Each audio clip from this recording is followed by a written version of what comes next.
marketplace score for a larger compressor for the shop. My goal is to run a die grinder, which is about 4 CFM. So here's what we found. Cheap marketplace score. It's a 5-gallon tank, so it's a 1 gallon less tank than what I had, but I've got a solution for that. But it's 5.6 CFM at 90 PSI. I'll show you the old one. This is one that I had picked up intentionally just to do air nailers, brad nailer, framing nailer, stuff like that, which it's fine for that as long as you're not using it a whole lot. And it's 2.6 at 90. So quite a big upgrade.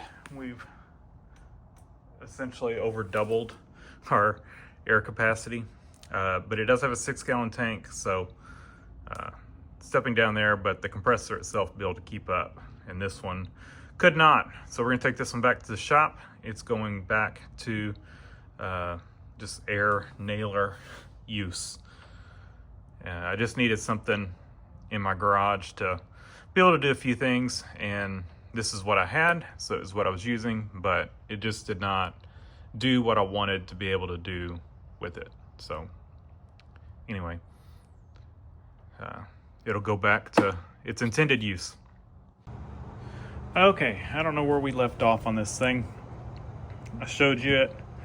Put a new air filter on it because the housing was loose and it needed a new filter anyway.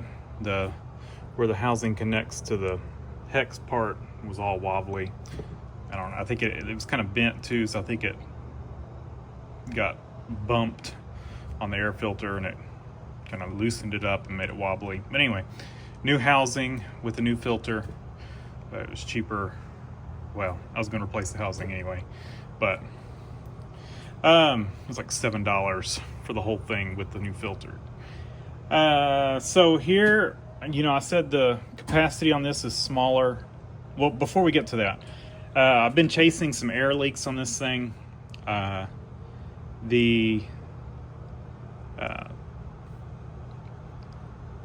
Where this fitting was, this air chuck or whatever you call it, coupler, where it was, it was leaking. It goes into this manifold right here.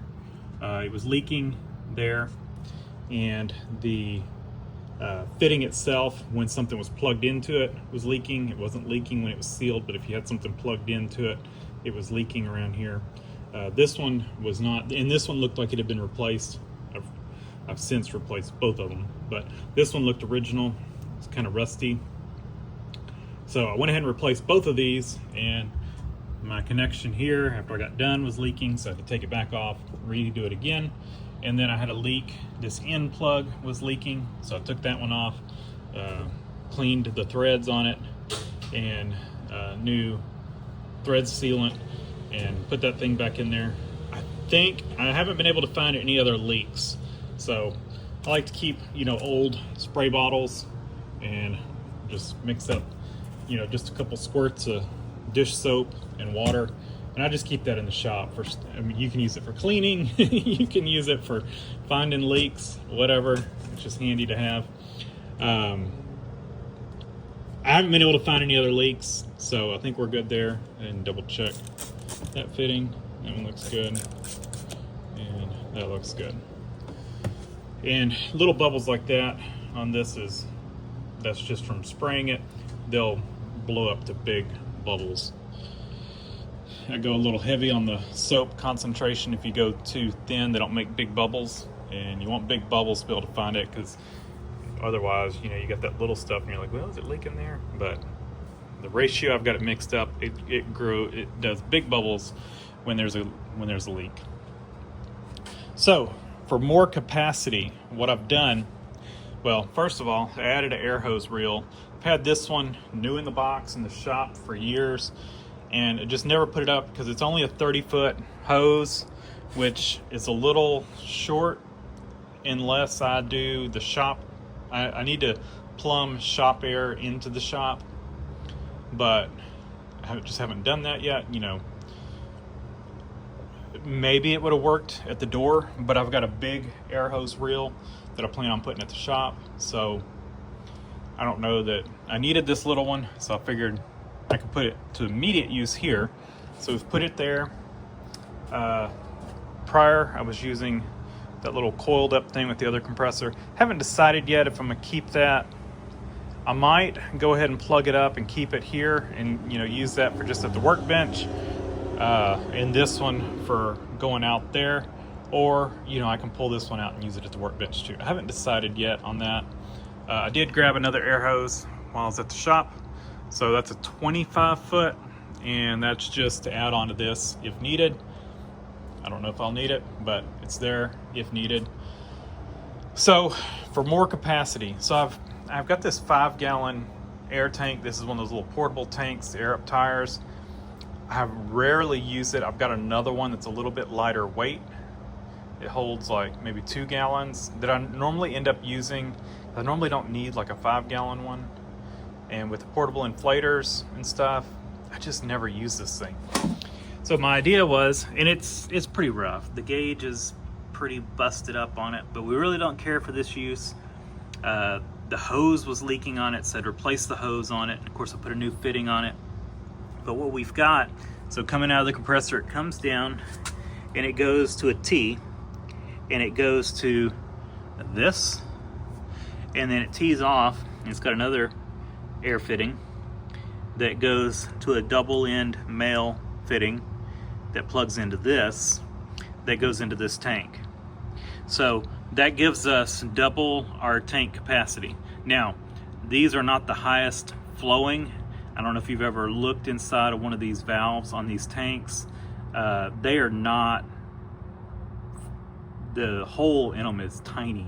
So they don't flow a ton of air, a ton of CFM, but it should definitely add some capacity. I mean, they flow, but they're not, it's not a, 1/4-inch hole in it. It is like a maybe 1/8. I don't even know if they're that big, but pretty small. And just leave this valve open. I actually already left this open the way I use this tank, because these things are so slow filling up through the Schrader valve. I had a setup similar to this with, I've had a air fitting on here. I just replaced it because I replaced the hose, and I remembered it had a slight leak to it anyway. But I kept a double fitting like this, and that's how I aired up this tank when I did use it, is just plug it directly into an air hose, and the thing airs up super quick instead of trying to air it up through the Schrader valve. So anyway, that gives an extra 5 gallons. Downside of these tanks is they don't have a drain, so periodically what I'll have to do is just take this thing, turn it upside down with this double fitting in it, and just let it, that would leave it open and let it drain out if it gets any water in it.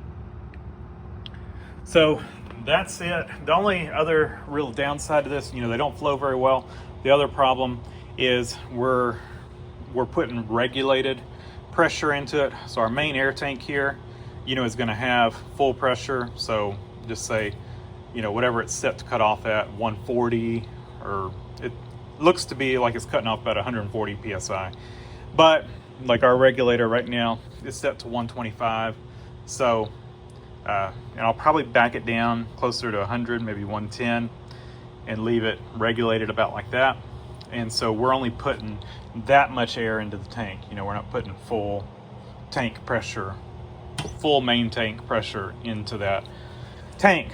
So, but it's got to help some. And, if I end up needing a tank, like say I've got a flat over there, if I don't want to drag the, I don't know, if I need a portable air tank, that thing will be there, aired up, ready to go. So just undo that connection, pull it out, and it's ready to go. And I've just got a bungee over there just to hold it steady. These things, if you're curious, live in a hurricane area. These are storm shutters. They're cut to fit and labeled for whatever window they go on. So that's what they are. So I really can't do much with them. I can't, They need to be somewhere where they're easily accessible, so I've got them near the end of the garage, and I don't need anything where I can't, in the way where I can't get them out. So I've put my workbench over it because I can still slide these things out and get them out when I need them. And you know, with the workbench over them, that makes this space more usable than it was with these things just sitting and not being able to do anything. So put workbench, built my workbench on top of them, so you know, we can work above them and they're not taking up all that garage space. They're kind of long. We've got a couple of windows that are pretty long. That's probably 8 feet, because they go on the doors too. Actually maybe 10 foot. I think our front door is 10 foot. So I think the longest of these are for the front door, and that's 10 foot. I don't know. It's a taller than normal front door. Anyway, so yeah, that's our setup, you know, for our garage. I think it's good. I think we should be able to run a die grinder with it, which was the goal. You know, we're not gonna run a die grinder hours at a time, but you know, grinding and then giving it a rest and grinding, we should have no problem with that. So I'm gonna let this thing sit overnight. We're gonna turn it off. We are at what, 125 psi. So let's flip the compressor off. The only thing I'm not crazy about, the switch on this thing, it's kind of hard to get to. It's the only downside, really. But yeah, so I'm gonna let it sit overnight, see if it holds pressure. If it doesn't, I'll probably air it up again and then undo our tank, our contraption here, and see if it holds pressure. And if it does, you know, I've got a leak somewhere and the rest of the setup, but I have sprayed everything down, every fitting, everything, everywhere. I cannot find any leaks. So yeah, I was hearing a leak and spraying all around, couldn't find it, and I didn't see that end plug, and all of a sudden I saw that end plug, and so I sprayed it and it was leaking. So I'm hoping that was my last leak. Now I've got a huge mess to clean up here in the garage. So let me get busy doing that and let you know how this thing works. I've got some work to do with the die grinder, probably in a couple days, so maybe I'll add on and let y'all know if it worked or not. But let me know, y'all done something similar with a extra air tank? Like I said, I'm limited on space, so I didn't want a huge 30-gallon compressor or a 20-gallon compressor. I wanted to utilize this little space right here, this little footprint right here, and we couldn't go too tall with it because we can't block the breaker box. We couldn't go further down because we've got these. I didn't want to come over here because I needed a long space here for the weed eater. So we're utilizing the space we've got, you know. And as far as the workbench, I built this with scraps other than the 2x6s and 2x4s. So the decking, well, I guess technically the only thing I didn't buy was the decking, the top, and this piece as well. That was scrap I did buy the 2x6s. There's a couple 2x4s on it that I had, and the rest of them were new. I've got, I think, about $30 into this whole workbench area, and it's attached to every stud on the wall. So it only has front legs, and this is sturdier than any workbench I have in the shop. So of course I didn't build any of the ones in the shop. I tend to go a little overkill when I build stuff, and then I just tried to, whatever I could make to kind of utilize the rest of this space with the scrap piece that I had left is right here. So I built this little shelf, added on a little kicker to tie on right there. And then I didn't want a leg right here because I wanted to be able to get these things out. And I didn't want a leg going down over there, so that's what, because I wanted to be able to angle those pieces in and out of here. And so this side of it comes up and anchors back to the wall. And I scabbed on a little piece right there to tie this on, so we still got full movement out of this. So yeah, and I've just put stuff where it fit. I wanted my vacuum right here, put these little 3D printed things. Need a couple more. Found a couple more of these. So, all right, that's it. Okay, I told y'all I'd give y'all an update. So it's been probably 2 weeks since I put this thing in here. It's working good.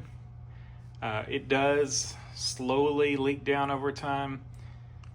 I haven't really worried about it, and I haven't even tried disconnecting that to see if I can isolate where it is. And this thing fills up even if it does leak down. It hasn't leaked all the way down to 0 or anything like that. It just leaks off some pressure. So I think I'm, to be honest, probably just okay with it.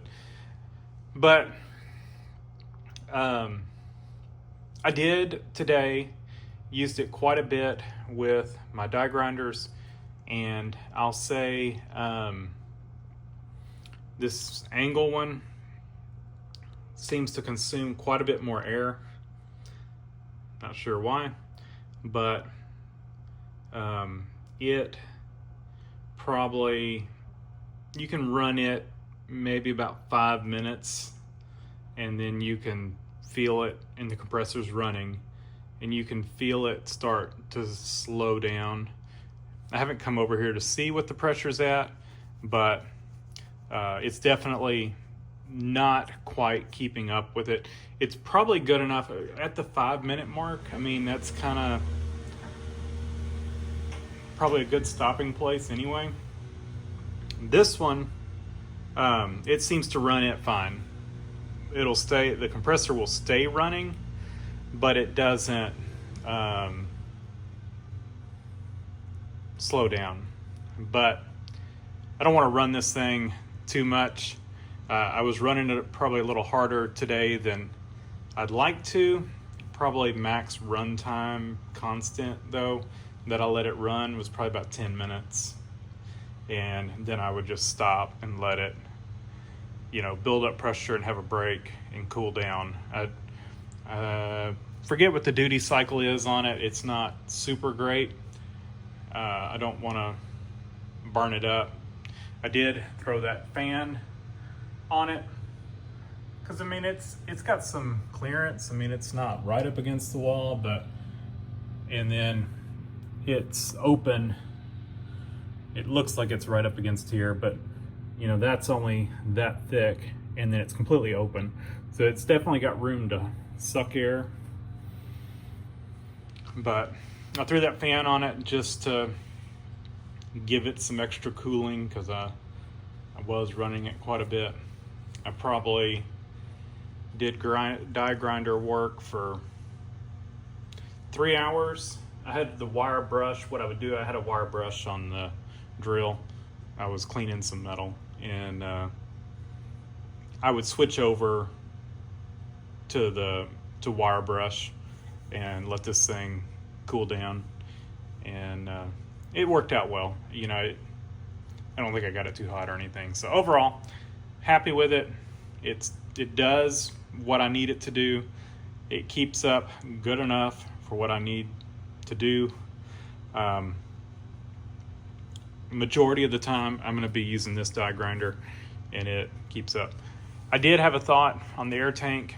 I may take that, I mentioned the hole in that valve assembly is small, and what I may do is just take that valve assembly out and just put, you know, a pipe T in there with a fitting on one side and probably a pressure relief valve on the other side. Maybe tee it off again and put a gauge on it, and then it'd be full. I mean, because it's a pipe fitting in the tank. So if I decide to do that, I might do that, and then it would flow better. But it seemed to work well. So again, if it's not broke, don't fix it. So yeah, I think we're just gonna leave it as is. So worked out well.